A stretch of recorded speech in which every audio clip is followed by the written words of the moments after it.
प्रिय विद्यार्थियों, मैं गुरमीत सिंह, सह आचार्य हिंदी विभाग, राजकीय महाविद्यालय बूंदी।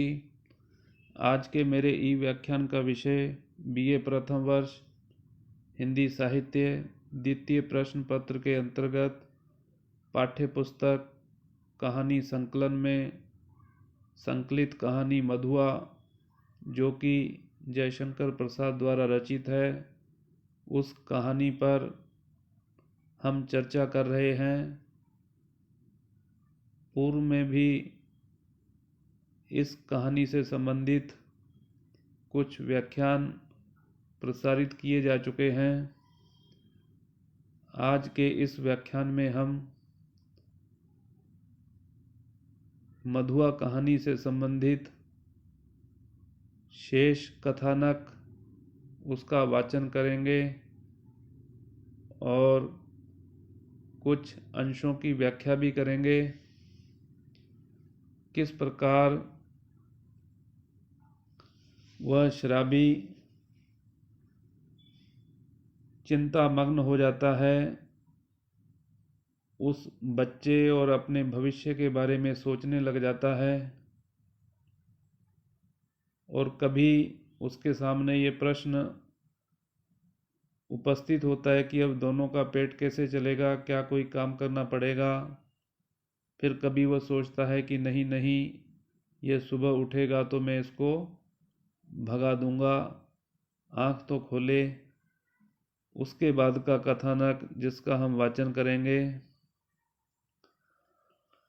बालक अंगड़ाई ले रहा था, वह उठ बैठा। शराबी ने कहा, ले उठ, कुछ खा ले, अभी रात का बचा हुआ है, और अपनी राह देख, तेरा नाम क्या है रे।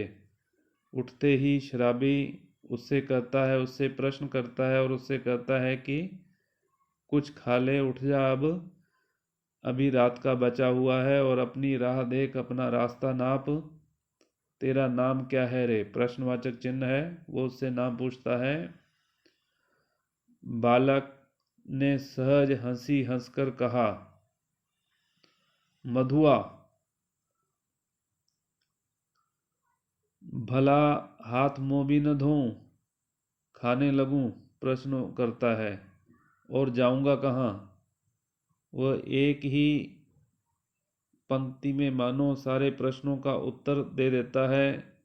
उसको शराबी व्यक्ति जो होता है बड़ा आत्मीय प्रतीत होता है। उसकी जो सहानुभूति और संवेदना होती है, उसके प्रति उसका लगाव किस प्रकार हो जाता है उस बच्चे का। वह कहता है कि नाम तो मेरा मधुआ है, भला हाथ मुंह भी न धोऊं, खाने लगूं, और जाऊंगा कहाँ। आहा, कहाँ बताऊं इसे कि चला जाए, कह दूं कि भाड़ में जा, किंतु वह आज तक दुख की भट्टी में जलता ही तो रहा है। तो वह चुपचाप घर से झल्लाकर सोचता हुआ निकला, ले पाजी, अब यहाँ लौटूंगा ही नहीं, तू ही रह इस कोठरी में रह।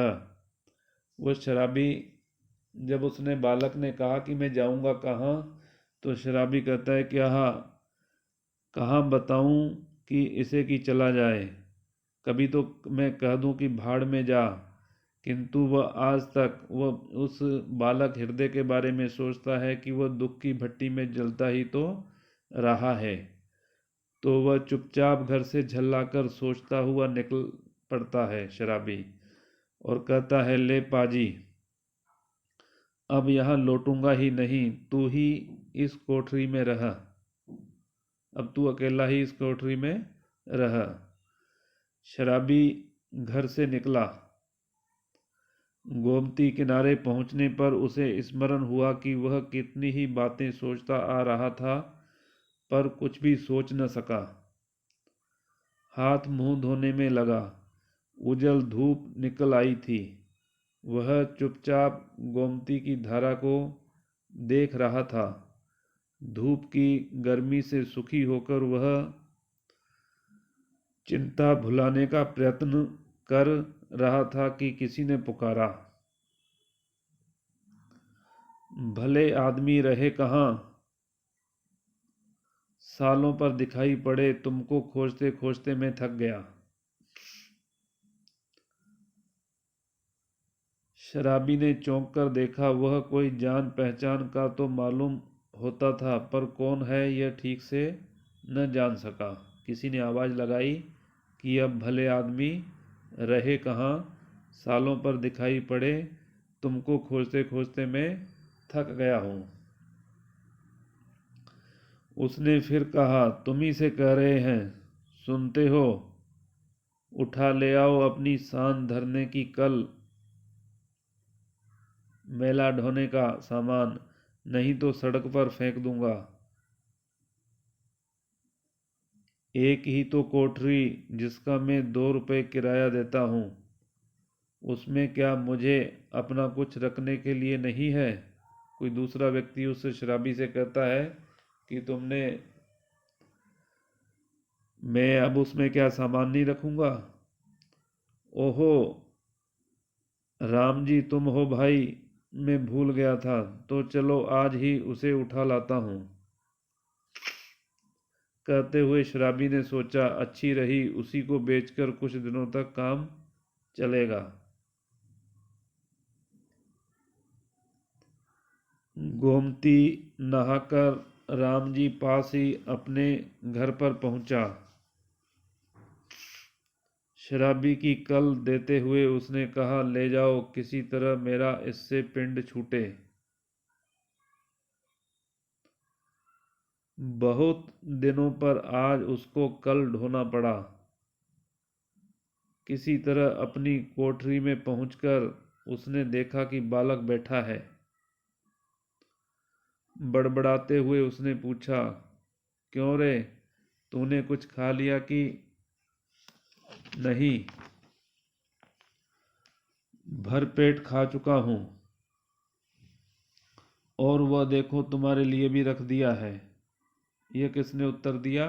उस बालक ने। कहकर उसने अपनी स्वाभाविक मधुर हंसी से उस रूखी कोठरी को तर कर दिया। शराबी एक क्षण भर चुप रहा, फिर चुपचाप जलपान करने लगा। वह कुछ खाने लग गया। मन ही मन सोच रहा था, यह भाग्य का संकेत नहीं तो और क्या है। चलूं फिर सान देने का काम चलता करूं, दोनों का पेट भरेगा। वही पुराना चरखा फिर सिर पड़ा। नहीं तो दो बातें किस्सा कहानी इधर उधर की कहकर अपना काम चला ही लेता था। पर अब तो बिना कुछ किए घर नहीं चलने का। जल पीकर बोला, क्यों रे मधुआ, अब तू कहाँ जाएगा? वह प्रश्न पूछता है। खा पीकर जलपान करने के बाद मधुआ से पूछता है कि अब तू कहाँ जाएगा? प्रश्नवाचक चिन्ह। कहीं नहीं। यह लो, तो फिर क्या यहाँ जमा गड़ी है कि मैं खोद खोद कर तुझे मिठाई खिलाता रहूँगा? वह शराबी व्यक्ति कहता है कि यदि तू कहीं नहीं जाएगा तो यहाँ क्या मैंने धन जमा करके रखा हुआ है कि मैं तुझे खरीद खरीद कर मिठाई खिलाता रहूँगा? तब कोई काम करना चाहिए। वह बालक उत्तर देता है कि हमें कोई काम करना चाहिए। शराबी कहता है कि करेगा? वह बालक उत्तर देता है, जो कहो। अच्छा, तो आज से मेरे साथ साथ घूमना पड़ेगा। यह कल तेरे लिए लाया हूँ। चल, आज से तुझे सान देना सिखाऊंगा। कहाँ इसका कुछ ठीक नहीं, पेड़ के नीचे रात बिता सकेगा ना? अर्थात हमें यहाँ से, इस कोठरी से भी निकाल दिया गया है। अब तू जहाँ मैं रहूँगा वहाँ क्या रह पाएगा? यह शराबी उस बच्चे से पूछता है। कहीं भी रह सकूँगा। पर उस ठाकुर की नौकरी न कर सकूंगा। प्रश्न वाचक चिन्ह है इसमें। वह बालक हृदय ठाकुर से इतना भयभीत हो जाता है, इतना डर जाता है, उसकी मार खा खा कर वह परेशान हो जाता है, और शराबी को देखकर शराबी के मन में भी उसके प्रति कैसी सहानुभूति जागृत होती है। उन दोनों में आत्मीयता इस प्रकार बढ़ जाती है। वह कहता है कि मैं कुछ भी काम कर लूँगा, लेकिन मैं कभी ठाकुर की नौकरी नहीं करूँगा। शराबी ने एक बार स्थिर दृष्टि से उसे देखा। बालक की आंखें दृढ़ निश्चय की सौगंध खा रही थी, अर्थात मानो उसने एकदम दृढ़ निश्चय कर लिया हो, सौगंध खा ली हो कि मैं काम करके अपना जीवन यापन कर लूँगा, भीख मांग कर अपना जीवन यापन कर लूँगा, लेकिन कभी ठाकुर की नौकरी न करूँगा। शराबी ने मन ही मन कहा, बैठे बिठाए यह हत्या कहाँ से लगी। अब तो शराब न पीने की मुझे भी सौगंध लेनी पड़ेगी। अर्थात किस प्रकार वह बालक हृदय ठाकुर की नौकरी न करने की सौगंध खाता है, तो उसी समय शराबी का मन भी द्रवित हो जाता है उस बालक के दृढ़ निश्चय को देखकर, और वह कहता है कि अब तो शराब न पीने की मुझे भी सौगंध शपथ लेनी पड़ेगी। वह साथ ले जाने वाली वस्तुओं को बटोरने लगा। एक गट्ठर का और दूसरा कल का, दो बोझ हुए। उसके पास दो भार हो गए, दो बोझ हो गए। शराबी ने पूछा, तू किसे उठाएगा? जिसे कहो। उस बालक ने उत्तर दिया, आप जिसे कहेंगे मैं उसे उठा लूंगा। अच्छा, तेरा बाप जो मुझको पकड़े तो?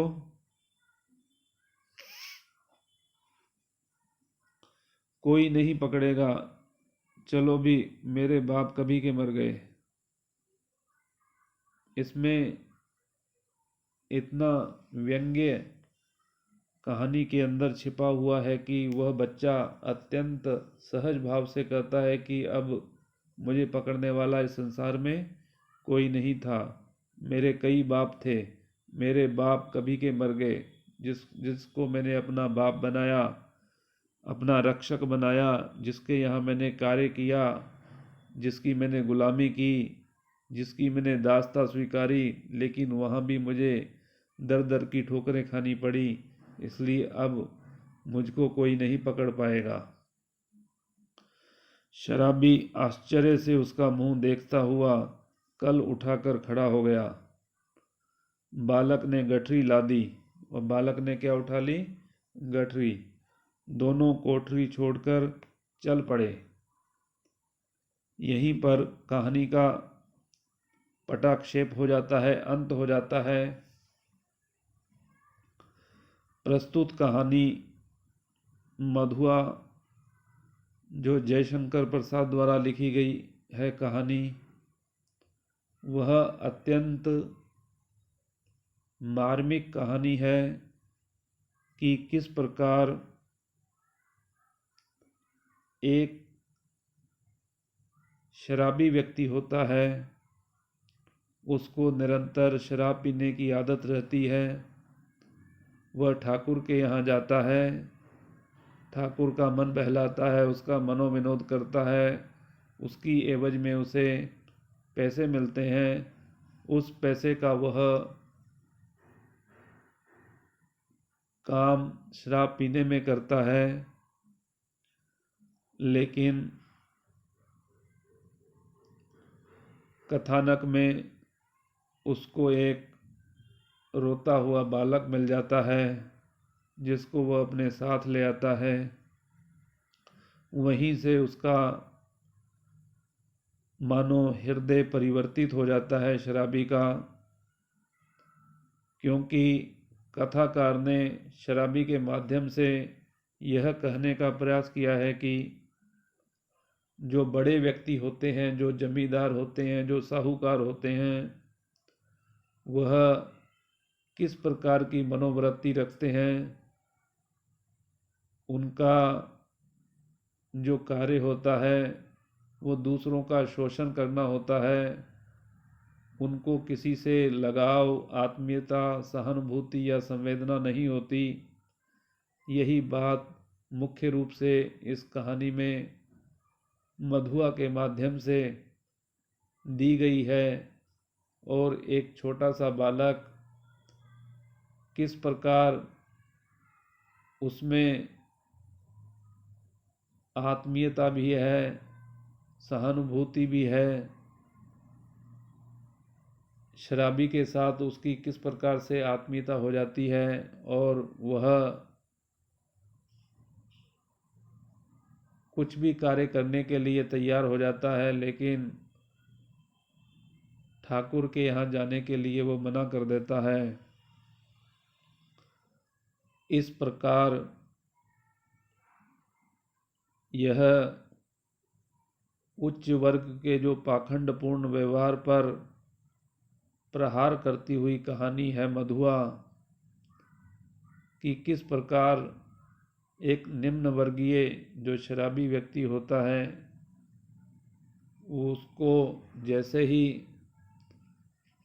बालक का दुख दर्द दिखाई देता है तो वह अपनी आदतें छोड़कर सद्कार्य में लग जाता है। काम करके अपना भोजन भरने, अपना पेट भरने की आदत डाल लेता है और उसका हृदय किस प्रकार से परिवर्तित हो जाता है। तो इस प्रकार यह कहानी अपने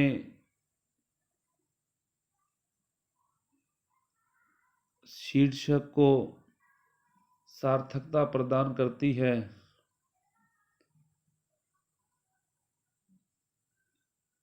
आज का व्याख्यान यहीं पर समाप्त होता है। अगला व्याख्यान अगले वीडियो में प्रसारित किया जाएगा।